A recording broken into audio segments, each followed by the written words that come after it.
Hi guys, my name is Nicole DeMeo, and I am here to talk to you about a few different apps that I use for practicing. These are apps for either your phone or your iPad. They are Apple specific, the ones that I'm going to be talking about, that I use in the practice room almost every day. Some of them I do use every day, that I find really useful that I wanted to let you guys know about. It's really cool that we have technology so readily available now that we can just easily open up a lot of this stuff and have all these tools that musicians used to have to literally carry around with them, and even things that normally there were no options for previously. That only with kind of the ability of all of us having handheld devices that we have access to now. So just as kind of a preface, a lot of these apps do cost money, which I know for some people is a little bit of a kind of a downside. There are a lot of free versions out there. The reasons why I picked the ones that I did is that they are all really reliable. And that you're not getting advertisements on them. So I've had some apps that are free that, crash a lot, that aren't that great, or you're getting a million advertisements, and that's the last thing I want, or more distractions when I'm in the practice room already using my phone, are things popping up. So I like that it kind of streamlines it. It makes it so that I'm not, seeing anything else. And then I know the app isn't going to quit on me midway through a practice session or anything like that and kind of ruin the work that I've done so far. So let's jump into it. So you can see me here on this screen, and on the other screen, the little inset that I'm going to put is everything that is going on live on my iPad as well. So the first app I want to talk about is the app that I use as a tuner. So there are an infinite number of tuners on the App Store. Many of them are free, some of them cost a lot of money, some of them are very cheap. This is the one that I really like. It's called Tunable. So let me open this up. And it's the first one you can see on the upper left-hand corner in the kind of set of apps that I have here under my music tab. The pink kind of pink and white logo that I've got there. So Tunable is $3.99 in the App Store. And I checked all these prices really recently, so they're all up to date. Some of them have changed since I purchased them, but I checked these just about a week ago, so they should be pretty accurate. So let's go into Tunable and take a look at that. So, oops, sorry, I had something else going before. So Tuneable, what we have here, there we go, now it's catching my voice, is a green line down the center and you can hear that it's picking up my voice. So as I talk, or ideally when I play into this or sing into it, I am going to get a pitch readout. Works like any other tuner. If it's green, green is good. If it's pink on either side, if it's to the left, it means you're flat. If it's right, it means that you're sharp. And you can see in the upper left-hand corner, we have our concert pitch readout on there telling me what I am playing right now when I'm speaking, but it tells you what note you're playing just to kind of make sure of that. So let me give you guys an example. I've got my saxophone here. So I'm just going to play a written G for me really quickly and let you guys see that readout.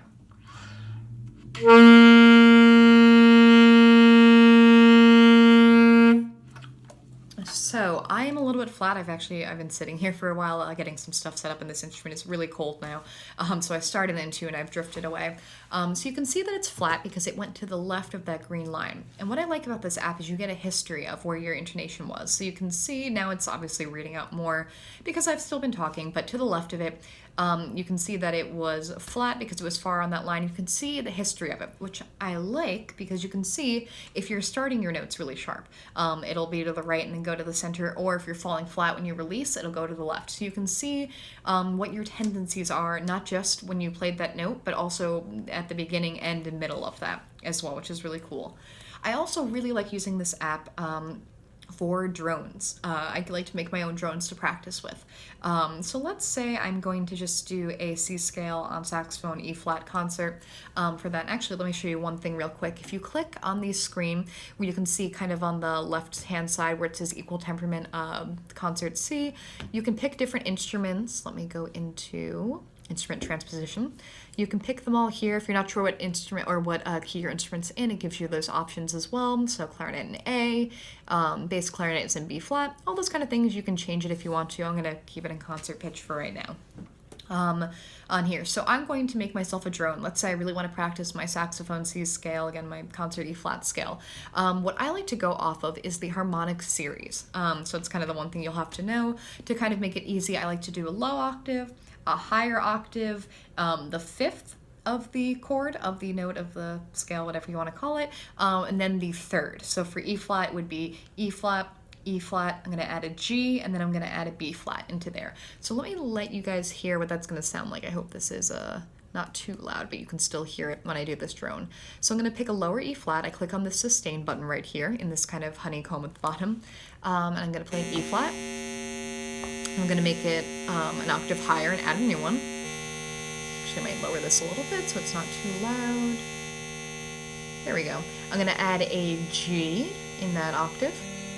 And let's add a B flat even higher, so kind of following our harmonic series somewhat. And what I would do is I would play long tones with this. So, for example,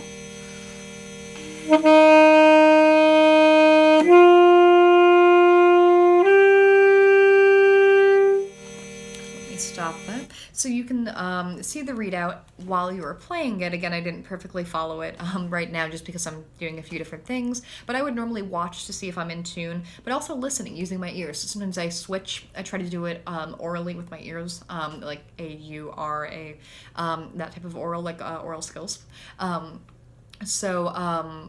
Listening to it first, and then sometimes I check visually and I say, oh, you know what? I actually wasn't where I thought I was. I thought I was in tune. I was really sharp, actually. And it helps to train your ear to figure out what your tendencies are. So I like to use the app for the drones or kind of using sustain notes and also just regular tuning. I'll use it real quick right before we start a piece. I'll check sometimes if I have one note that I'm repeatedly playing that's really out. I can figure out why that is as well. Really good app. It's really reliable. Never really had any issues with it. Again, that one's $3.99. The next one I want to talk about is the app that I use as my metronome. And this one is called Time Trainer. This one is $1.99, so one of the cheaper ones on the list. Let me actually go into that on my iPad. So this is the next logo over that you see. Time Trainer has our little metronome pendulum kind of in the middle. So this one here looks like a regular metronome. A lot of the apps are really similar. Again, this is another one where there are a ton of free options. I like this one because it doesn't crash and it doesn't lag.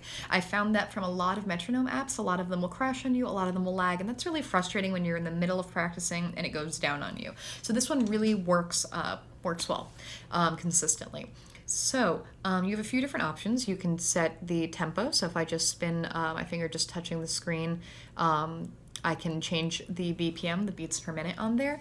I can click into where it says beats, and I can change my time signature here. So let's say I want 4/4, and that will sound, make that a little louder, like that. Oh, I have something set on here. Let's turn that off. We'll talk about that in just a second, actually. So I'm getting my 4/4. I can do subdivisions. So if I want eighth notes instead of my quarter note like I had at 82 in 4/4, I would hit this 2. Now I'm going to let me actually lower that because this one I know is a bit louder. I get my eighth notes now. I can keep changing that. I can do other polyrhythm subdivisions. I can get triplets. And obviously the number of possibilities are really infinite. You can keep making different combinations for whatever you need there. The one thing about this app that I think is actually really useful that a lot of apps don't have is this thing, the time trainer that it has in here. So let me go back to, eighth notes in 4/4. So what I can do is I can click where it says trainer here. It says off. That's what I turned off in the beginning. And you have a bunch of different options. So the ones that I really like here are random beat drop and speed upper on here. Random beat drop will start with all of those clicks happening in your metronome, and little by little, however much you set it to, it will start to remove those so that you get more silences, which is really great to see if you're staying in time even when you don't have the metronome always clicking in your ear, which is really good.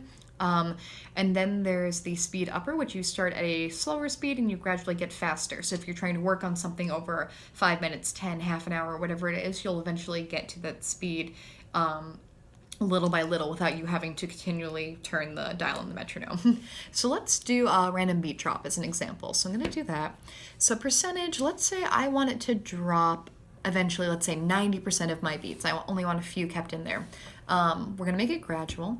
And for right now, let's do it over the course of a minute so that it's a more extreme change so you guys can hear it.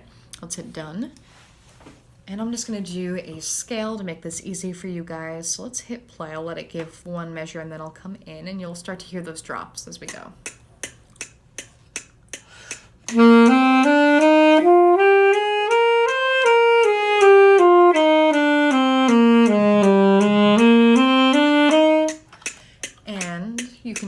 that, there you go, some of those beats are getting dropped in. You know, I said I was going to do a scale, and then I lied. It just played something different because I was watching the screen. But that's really useful for kind of getting used to practicing without the metronome always in your ear and figuring out, am I rushing or am I slowing down? You can hear it from that. So this metronome is really great, gives you some practice options, and is also just a really good, reliable general metronome. So again, $199 for that one if you guys are interested. Time Trainer. So the next one, this one is the only one that's Woodwind specific, but I'll go over it pretty quickly. It's also only modified for the iPhone, for an iPhone, not an iPad. So it's going to show up sideways. So I won't talk about it too long. I'll kind of go through this one quickly. And the title of this one, the actual title, is Fingering Woodwinds. If you look for that on the App Store, it's just kind of referred to as the Woodwinds app on there. This one's $4.99. So let's go into this one. And it's that one actually right under Time Trainer if you're looking at the little insert screen, and that's right here. So it's gonna, again, be sideways. This one gives you a bunch of different fingering charts for all the woodwinds and also all members of their family, which is awesome. You can see flute, oboe, clarinet, bassoon, and saxophone, and you can get all those different family members for different fingering charts. Let's just go into saxophone since I'm holding one right now. And you can see here we've got soprano, alto, tenor, bari. Let's go into alto. Let's say I'm trying to learn what the fingering is for high D. Let's say I don't know that. You can use these arrows to toggle between your notes going up and down, and it shows you what the concert pitch is, which is super helpful as well if you're not sure of what that might be. And it shows you your different fingerings. I'll just kind of jump around, just like a regular fingering chart. And I like this one a lot because it also has all of the different families in there, which is really useful. Mostly for clarinet, where you get clarinet, bass clarinet differences, piccolo, where you have a lot of differences in the pinkies, stuff like that, where you need different fingerings based on which member of the instrument family you're playing. It's really great for that. This app is great for doublers, woodwind doublers, which I am. I started on clarinet, but when I was learning bassoon, I had this app out all of the time when I was playing through stuff in undergrad. I still use it now for really, really high bassoon fingerings that I just can't remember. Everything like above C sometimes escapes me a little bit, so I like to use it for that. But it's really useful. Again, great app for doublers or anybody else who's starting out. Oh, it also gives you trill fingerings. Let me show you that real quick. So if I needed to know how to trill from E to F sharp, it gives it to me there. Again, much more useful in the extreme registers, or it gives you bigger ones like a third as well if you've got kind of a bigger trill to make and you don't know how to do it. It'll show you which keys, they're the ones in orange, which ones you should be using to trill. So that's the Woodwinds app. Fingering Woodwinds is the full name, and that one is $4.99 on the App Store. So the next one that I'm going to talk about is what I use in rehearsals to read music. So I use my iPad actually for almost all of my playing as well. I use it to read my music off of, and I use ForScore. This is definitely the most popular app for this purpose for iPads. And actually this one I know is going to be, it's saved on my home dock because I use it so much. And this is ForScore. So at first it looks like it's just kind of displaying the PDF, but it can do a lot more than that. Let me pull up something. Actually, I can show you really quickly. So you can import any PDF of music that you've got into this, which is really great. You can make different, they're called set lists, but I kind of categorize my music. You can see here, I've got clarinet stuff, I've got flute stuff, I've got saxophone. I am in a clarinet duo, and we do 1 hour sets when we get hired for stuff. So I've got it all grouped right into there. And you can see I've got all of this stuff, some classical, some jazz, and we can just go through all of that, just one at a time, real easy. It's all in the same spot, and I've always got my iPad with me, so I've always got all that music. So if somebody says, hey, can you pull this out, can you play this, I usually have it with me because I've got this. So let's just click into, what do I have, let's see, on here. Okay, so let's open up, this is actually a piece that I'm working on for my juries this semester. It's the Handel Sonata for saxophone. Saxophones steal everything. We take everyone else's music. And actually, I don't think this is one I've been marking. I've been using a paper score for this one for certain reasons, but not my iPad. So there's no markings on here, which is perfect because I can show you how we mark this up. So this one you'll want to mostly look at the insert screen because I'm going to look away from this one for a while. So you see we have all of these options down here in this toolbar of what we can do in here. So you can just really simply mark some stuff into here with black if you want to. I don't know what you would need. You can draw some lines, things like that. If you want to, let's say I really want to write a, Just zooming in, I want to write a Tuneable right there. You can add that in, whatever markings you might want to do in there. I love for this to use this red one right here and to draw breath marks as well. And let's say, you know what, I drew that one and I hated it, it's too big, I can erase it and get rid of all of that as well, and I can redraw it. Another thing I'd love to do with this is there's a highlighter option. You can change the opacity, I think that's how you would say that, of different things. So let's say you've got a really hard phrase. Let's say I cannot hit this phrase. I highlight it in rehearsal so that when I go home, I can remember what I wanted to work on as well. And once I feel like I've got that phrase down, I can erase it really simply. This app is really great. It comes with a set of, they call them stickers, actually. Let me bring this back up to the top.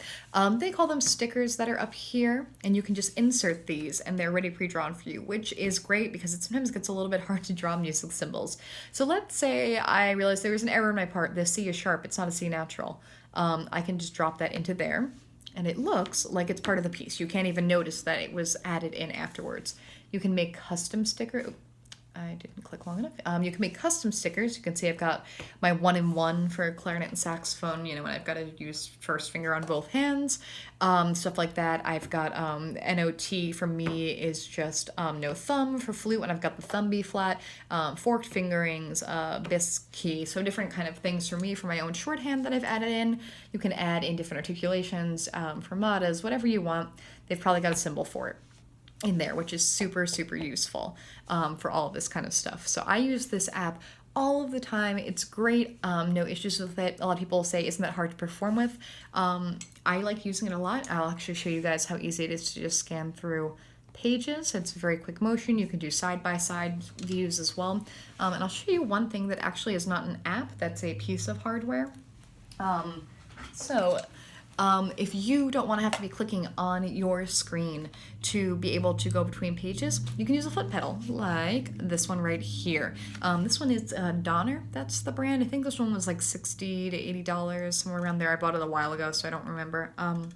And it's really great because if I want to turn a page, and actually I'll show you, if I turn on the power, you can see it's on now. I can press these. I would press it with my foot normally, and the page will turn, and I can go back, forwards, whichever way you might want to go, and you control it all with this, which is really useful when my hands are full of woodwinds and I don't feel like tapping on the page. I can just do that, which is great. There are lots of other options. People like the air turn. That's kind of the other really popular one out there. It's a bit more expensive, so I went with this one. Super sturdy. I've used it on grass. I've used it on carpet. I've used it on wood floors. I've never had an issue with it. It's always worked pretty well.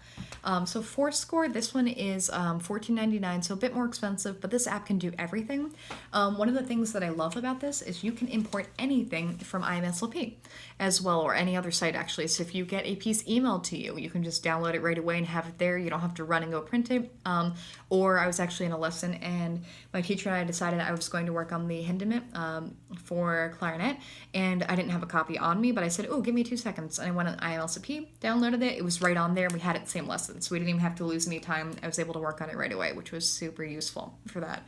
So ForScore, that one is really great. I'll show you guys the icon again. It's this one on the bottom of my screen, in between the Safari and the general settings icon. That one there. Most useful, I'd say probably most popular app for reading music on your iPad. On there. And one of the other things too that's actually really useful, so my iPad, I don't have the iPad Pro, I've got a smaller one. On there, if you turn orientation, it also switches. So you can do it portrait or you can do it landscape, whatever you like. All right, so I've got 3 more that I want to talk about. The last one is kind of a fun one that I used to use for myself. It's not so much a practice tool, even though sometimes I do turn it into that.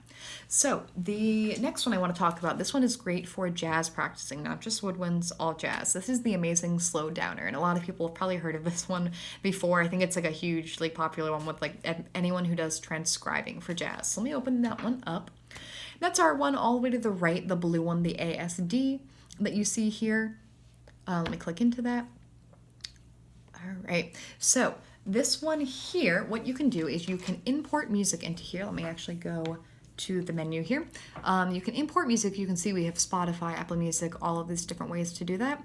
And you can import music and you can change the speed of that. So they give you one default. I'm just going to open that for now. Oops.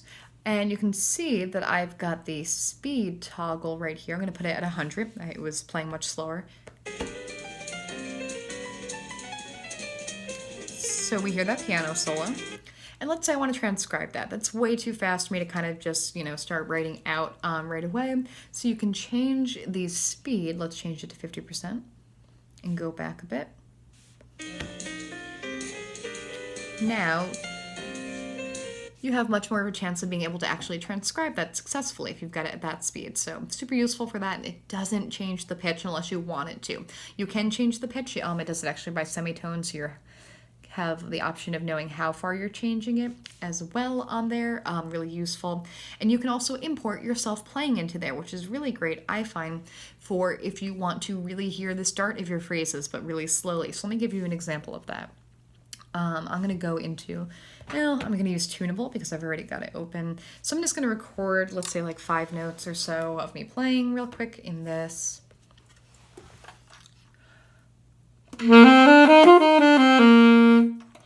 So that's all I'm going to use for that.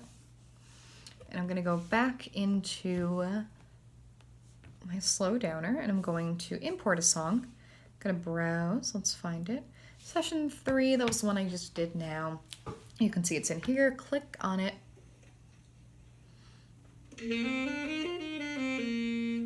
So that's me playing through it.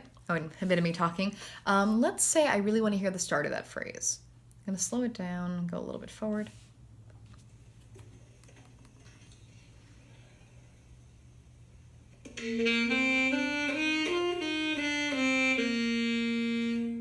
So you can hear the start of that phrase that it didn't, my air and my tongue weren't perfectly matched up, so there was kind of that that you got as it started, and you can catch that in your playing. You can see if you're playing a fast phrase really evenly or not. You can record through other things and kind of manipulate that. So great for transcribing for jazz solos, really awesome for that, but also for your own practicing, just like in the practice room, seeing what it sounds like when you slow things really far down. You'll notice things that are uneven that you thought were fine when they were a bit faster as well. And that one, I don't know if I said this, is $14.99, so again a bit more expensive, but there is a free version of it that lets you do up to a minute of music. So you can import the first minute of something or record a minute into it as well, which is really good. If you just kind of want to, do small snippets of it, you can do it that way. So the other one that I want to talk about is an app that's called Tone, and this one is free, which is great. There are a few extra features that you can pay for, but the main things that I use it for are free. And that is, where is it? It's the third one here. It's that kind of coral colored one with a sound wave. And this is for ear training. So oral skills, like I said, we would get back to that. So this is really useful to test different intervals or chords. If you're in an oral skills or an ear training class or music theory, this is super useful. I actually use this one a lot when I'm on the train. I'll put on my headphones and do 5 minutes of this, before bed, or if I'm eating breakfast or something, I'll use this one. So let's do some intervals. Let me show you what that looks like. Let's hit practice. Okay, so you can see the different intervals we have set: perfect fourth, perfect fifth. You can see if you want it high octave, low octave, how long you have to answer, 15 seconds after the time the interval is played right now. So let's hit start. And we get our interval, like you could just hear on there. So I have 15 seconds to guess what interval I think that is. So I'll take a guess, and it was a major third. So I would keep guessing. And when it's wrong, it will tell you, and what it tells you what it was. And you can keep going through on here until you want to finish. And it tells you the percentage of how well you did. So 75%. And it also splits it up. I love that it tells you which ones you did better with. So all of my seconds were great, but my thirds were not. So you can kind of see where you've got some problems in there. And I can hit done. I will stop the confetti party on there. You can do chords as well. Just a super helpful extra practice app that I really like to use a lot of the time.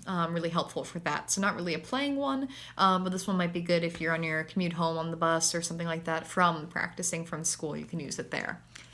The last one that I want to talk about is an app that I like to use for fun mostly, but it's also, you can do performances with this, and it can be useful in the practice room. And it's also the first one that you can really use with other people as well. And this one is Loopy HD. It's a looping app. So let me get this one open. It's the orange circle that you can see here. And actually I've got some stuff in here.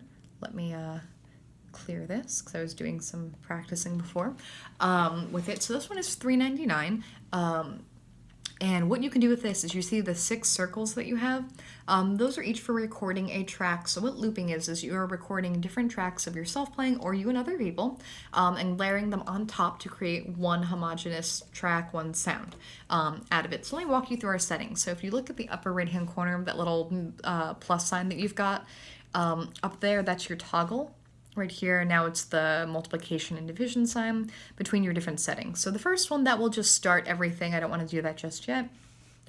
Here is where we have our different settings. So I have 1 cycle, that's what that 1 means, and I can make that more or less on there. And you can see at the bottom, that is how many measures I've got. So I've got 1 cycle of 4 measures set right now. Let me go through. This will start my metronome. That will just kind of, that's my volume of my metronome on here. You want to use a metronome with this usually. I would ideally say with headphones so that the bleed doesn't come through. You'll hear the metronome in my version that I'm going to make now because I'm not using headphones. But you would normally do that so that you're hearing the headphones, but the iPad is not, so it's not re-recording over any of its own playback, basically. You can see here we've got our 120 for our tempo, 120 BPM. On here, you can change that as well, and you can change your time signature. So let's hit play for right now. And that's going to start our metronome going. So what I do is I click into the center. Let me lower this a little bit. I click into the center of one of these circles, and that will start recording my track. I like to catch it. You can actually see on the orange column, there's the little circle going around there. That is telling you how far in your cycle you are. So when it's at the very top, it's starting the cycle 1 measure in, 2, 3, and then it's ending. So I'll try to catch it about midway through a cycle, and it will count me into when to start. So I'll create something. So click on this. 1, 2, 3.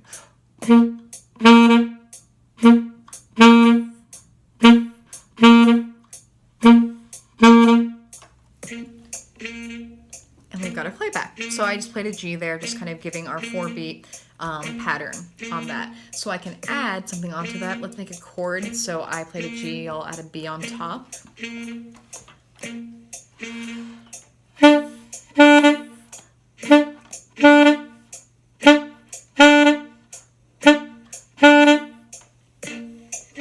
You can hear both lines. Let's add a D on top of that.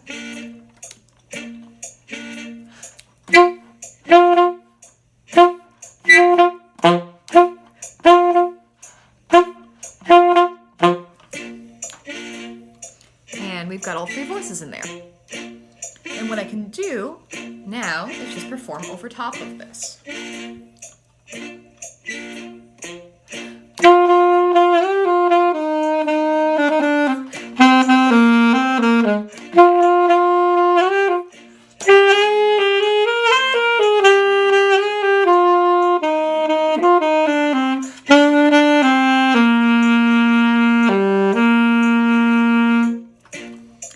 Stop it.